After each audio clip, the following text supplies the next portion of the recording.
In the headlines to the CBC NewsNight, major roadworks underway in St. Thomas. Thumbs up for St. Lucie as it prepares to pass the regathering baton to St. Peter. Broadcasting from our studios in the Pine St. Michael, this is CBC NewsNight, starting now. Good evening and welcome to the CBC NewsNight. I'm Wendy Burke. St. Thomas residents have been told to expect major road improvements.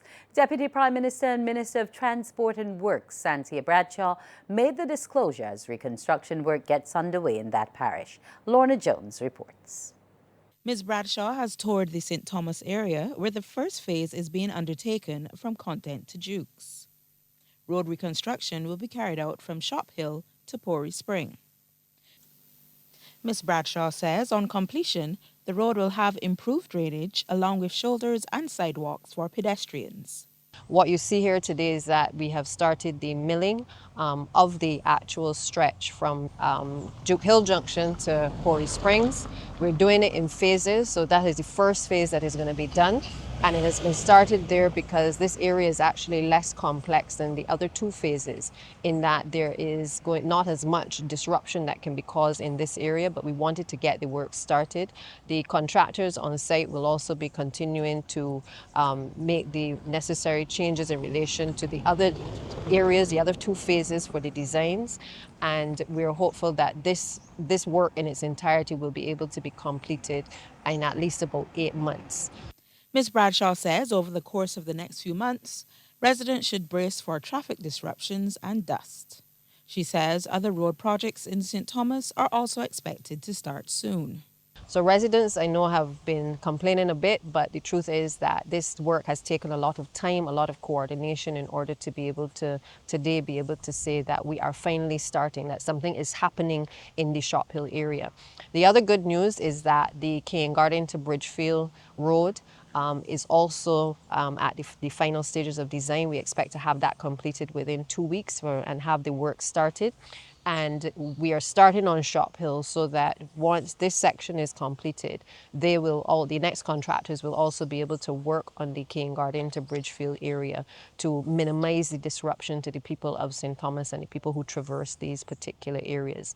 Ms. Bradshaw is asking residents to cooperate with the contractors and is promising efforts will be made to limit disruption. Lorna Jones, CBC News. With the St. Lucie leg of regathering about to end, Member of Parliament for St. Lucie Peter Phillips has once again expressed his joy for how much a success the celebration has been for the parish. He was speaking today at a northern flea market at Checker Hall. St. Lucie prepares to hand over to St. Peter. We had a wonderful month of activities. I'm sure people from everywhere, all over Barbados, people from over in the way that come along home, people from all over Barbados in terms of Christchurch, different parishes other than St. Lucie. They came from St. Lucie. They were born in St. Lucie, as a matter of fact, and they left for one reason or other through marriage. They might have moved out, to their new residence. But in January, they listened to our call to come along home, and we had numerous persons at our events. I am quite pleased with the turnout. I'm quite pleased with the vibe that you got. People are excited and people are pushing, ready to move on as we hand over to St. Peter. Mr. Phillips also spoke to how regathering was able to help some vendors and boost economic activity. I believe that we are going to have a wonderful year. The vendors I know for sure have had a very good time because we are about economic activity too. It's not just about having fun and partying as people may believe, but economic activity as part of the regathering event is very, very important. And I am sure I received confirmation from a number of vendors who've been at the various events that we've had that they had a good time. Meanwhile, Barbadians in Canada are being encouraged to come home and participate in Regathering 2025. The call comes as Regathering is launched in Toronto. Insight has been provided to the Diaspora on what to expect back on island. High Commissioner to Canada, Glenn Clark, says the year promises to be exciting. Bring everyone to Barbados this year. It will be a special year for Regathering. Come home to Barbados. It is a year in which we are celebrating every parish from St. Lucy right down to St. Michael, St. Philip, and Christ Church, St. George. Every parish will have an activity this year. And we want to invite you especially to bring your friends to come down to Barbados, because it is the year in which we celebrate 400 years after the British first settled here in Barbados. And of course, as a republic, as a new republic, we are providing a lot of activity for you. Investigations are ongoing into the unnatural death of a 19-year-old woman. She has been identified as Ebony de Vera Downs Temporal of Shop Hill, St. Thomas. The incident occurred around 8:35 this morning at Stage 2 Jackson Tenantry, St. Michael. Police say the deceased had a number of injuries to her body and was transported to hospital in a private vehicle. She was pronounced dead by medical personnel. A man is assisting police with their investigations into this matter. A new political party officially launched. That story and more when we return.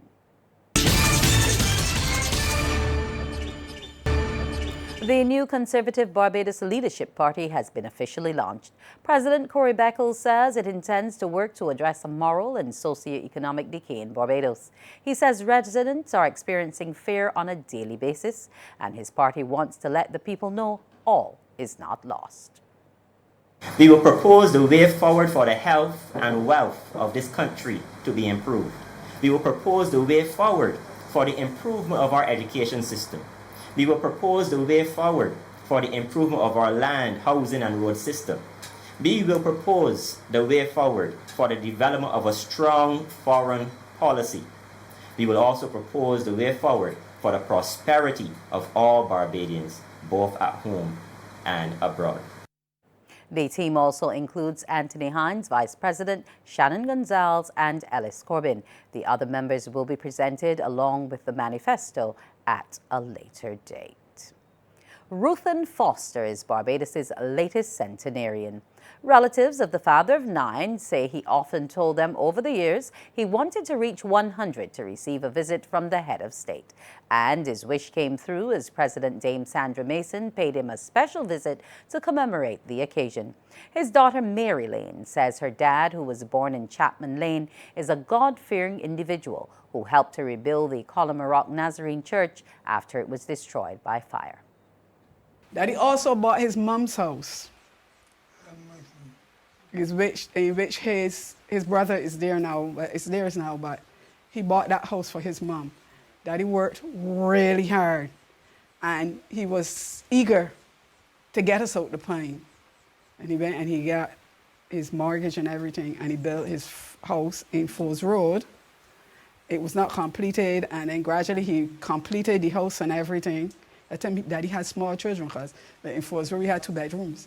So Daddy was always very instrumental in our lives. Ms. Lane recalls her father survived COVID. Daddy never left him, went anywhere when everybody was leaving. Because when they called me from the Defense Force, I said it was coming. I said no. And you know who, actually, you know what hurt me? I had it. I didn't know, because I used to work in the airport. And I tell the fellow from this friend, I'm looking after my father. He's not going anywhere. He's not leaving here. He said, well, it's up to you. We just have to do this, right? I said, no, I can take care of my father. And I took care of my father through that COVID time till my father get over it. Never had to call in a doctor. But I attribute everything and Daddy 100 years today to God. Former police officer Antonio Ricardo Rochester has been laid to rest, with many remembering him as a man of enthusiasm and dedication who spread joy to his family, friends, and colleagues. His death rocked many, and some those who knew him gathered and paid tribute at the St. Peter Parish Church for his funeral service yesterday. There were full honours for Antonio Ricardo Rochester, who was remembered as a dependable colleague. Senior Superintendent Adrian Brooms, a close friend of the deceased, noted Sergeant Rochester gave his all to everything he was a part of. I was present at his 50th birthday last year, and I remember remarking to myself how blessed a man he was, having been surrounded by so much love. Rochester touched many lives. So as we reflect on the life of our dear Sergeant Rochester, I would like to reiterate that he was undoubtedly an asset to the Barbados Police Service and unselfishly devoted 30 years, 11 months of his life to this noble institution. A tribute was done in song, and this was followed by his daughter, Dr. Tequila Rochester, with a tribute. My father is the best father that I could have ever asked for. If I had the option to choose, I would choose him again and again and again. He always gave his all, his very best, to make sure that we always had everything we needed. He provided structure and much needed guidance, while allowing me and my little brother the autonomy to choose our own paths. But he was always there to give his support whenever we needed it. And I could always count on him. Reverend Peter Haynes told those gathered that God is always with us. Friendships under pressure find themselves on the rocks. But yet we serve a God who is with us always. And he's with us to the end. He's with us in the most difficult times in our life. He's with us as we experience the changes and the transformation of life. As we experience the hurt and the frustrations of this life. As we experience failure and success in our life. We feel and know the presence of God. The service was followed by the burial at Mount Pleasant. A guard of honor, including senior gazetted officers, marched to the graveside. Members of the football team he was a member of were also there to pay tribute to their colleague and friend. May he rest in peace. In news out of the United States that could affect us here in the region, nearly all foreign assistance worldwide has been frozen by the U.S. State Department. Effective immediately, President Donald Trump's executive order this week puts a hold on the assistance for 90 days. The order puts on ice billions of dollars in funding from the State Department and the U.S. Agency for International Development for programs worldwide. Yesterday, Secretary of State Marco Rubio released the encrypted message noting the freeze. It notes over the next month, the Trump administration will develop standards for reviews of assistance that best align with the president's foreign policy agenda. The new order provides a waiver for emergency food assistance and foreign military financing for Israel and Egypt. However, it has not mentioned any other countries that receive military aid like Ukraine or Taiwan. Ahead is sports. Stay with us. Good evening with sports. I'm Anne-Marie Burke. West Indies men gained a slender 9-run lead over Pakistan this morning as spinners dominated the opening day of the second test in Multan. Joma Warikan took 4 for 43, Gudakesh Moti picked up 3 for 49, and Kima Roach had 2 for 15 as Pakistan were bowled out for 154 at the close of play, replying to the West Indies' first innings total of 163 all out. In that Windies innings, Moti led with 55. Play will resume tomorrow at 12:30 a.m. Well, the West Indies women comprehensively defeated Bangladesh by 8 wickets in the third and final one international at Warner Park last evening, denying Bangladesh an automatic spot in the Women's World Cup scheduled to be held in India in August. Krishma Ramarak snapped up 4 wickets for 12 runs as Bangladesh women were limited to 118 all out. Then led by Kiana Joseph with 39, the Windies women took victory by 8 wickets, posting 122 for 2. The West Indies women will now join Bangladesh, Pakistan, Ireland, Scotland and Thailand in the qualifiers for a spot at the World Cup. Meanwhile, West Indies under-19 women fell to a 7-wicket defeat to Australia in their opening Super 6 match of the ICC Under-19 Women's T20 World Cup in Kuala Lumpur. Bowled out for a mere 53 off 16.3 overs after being sent into bat, the young Windies ladies offered little resistance as Australia comfortably chased down the target in 10.5 overs, finishing on 57 for 3. With this loss, the West Indies are on the brink of elimination and will aim to salvage some pride in their final match against Bangladesh under-19 women on Monday. Now, greenhouse machines dethrone Yellow Tigers and are the new champions of the inter-house sports at Luther Thorne Primary. The greenhouse athletes total 624 points to beat Red with 590. Blue Blazers were third with 579 and Yellow Tigers fourth with 576. CBC's Anmar Goodrich Boyce reports. Just in time for the highly anticipated 200 meters. The atmosphere was abuzz. Under 13 girls into the straightaway. Class is class, and Desiree Grant of Greenhouse simply thrashed the field to win ahead of housemate Takara Thorpe and Ariana Grimes of Blue. Well, Green's dominance continued with the boys. It was back-to-back wins, with Liam Wheat snatching the victory, Jashawn Watson second, and Kamali Standard finishing third. Under 11 girls followed, coming around the bend, 100 meters to go. Legs fading at this stage, but in Koza Vaughn of Red House prevails to win. Shariah Denny finished second, and third went to Naisha Randolph. To the boys' final stage, and Yellow's Marco Coombs was out front. Checks over his shoulder, just for insurance. Doesn't need it though, he's crowned champion. Thierry Jammett secured second spot, and Tyler Bryant took third. Let's go to the 150s under 9 girls, about 70 meters to go, and Tarona Small Brewster was in total control, small by name, but big on the grass. Sweet victory for the young lady from Red House. Ziomara O'Dane was second, and third went to Chelsea Jordan. Time to bring the curtain down. Under 9 boys to end off proceedings. Eyes on the left of your screen, shining as bright as his shirt. It's Nathan Lewis of Yellow who seals the deal. And Marco Mason was second, and Dennis Gibson finished third. Somebody has got to stop them from running all the way home. Anmar Goodrich Boyce, CBC Sports. And that's sports. The weather is next with Carrie-Ann O'Neill. Good evening and welcome to the weather news. Well, the ridge pattern was the dominant feature today. However, by evening, we experienced some scattered showers, and a trough system is expected to impact the island later on tonight. Now, the winds are gusty at times, and those seas, they remain choppy. We do have the small craft warning and high surf advisory in effect. Now, the maximum temperature today was 29 degrees Celsius, the minimum 24 degrees. At present, the temperature stands at 26 degrees Celsius. The relative humidity 81%. The winds are coming in from the east-southeast.